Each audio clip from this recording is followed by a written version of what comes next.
నా పేరు లక్ష్మీప్రసాద్ సార్.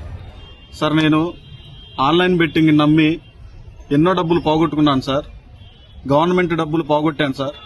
నేను ఆన్లైన్ బెట్టింగ్ నమ్మి మోసపోయాను సార్. నేను తప్పు చేశానని నాకు ఈరోజు అర్థమైంది సార్. సార్ నేను తప్పు చేశాను సార్, నన్ను క్షమించండి సార్. కమిషనర్ గారు నన్ను క్షమించండి సార్.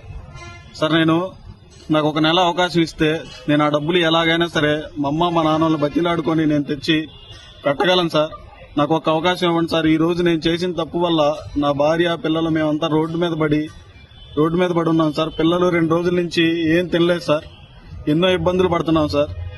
సార్ నాకు ఒక నెల అవకాశం ఇప్పించండి సార్. నేను తప్పు తెలుసుకున్నాను సార్. ఈసారి మళ్ళా రిపీట్ చేయండి సార్. నాకు ఒక్క అవకాశం ఇవ్వండి సార్. కమిషనర్ గారు సార్, కలెక్టర్ సార్, ఒక్క అవకాశం ఇప్పించండి సార్ నాకు. సార్ నేను ఒక నెల నాకు సమయం ఇస్తే నేను ఆ డబ్బులు మొత్తం రిటర్న్ చేస్తాను సార్. రెండోసారి జరగదు సార్ ఈ తప్పు. సార్ నేను ఇప్పుడు చచ్చిపోదామని, సూసైడ్ చేసుకుందామని నా భార్య పిల్లలను డిసైడ్ అయ్యాను సార్.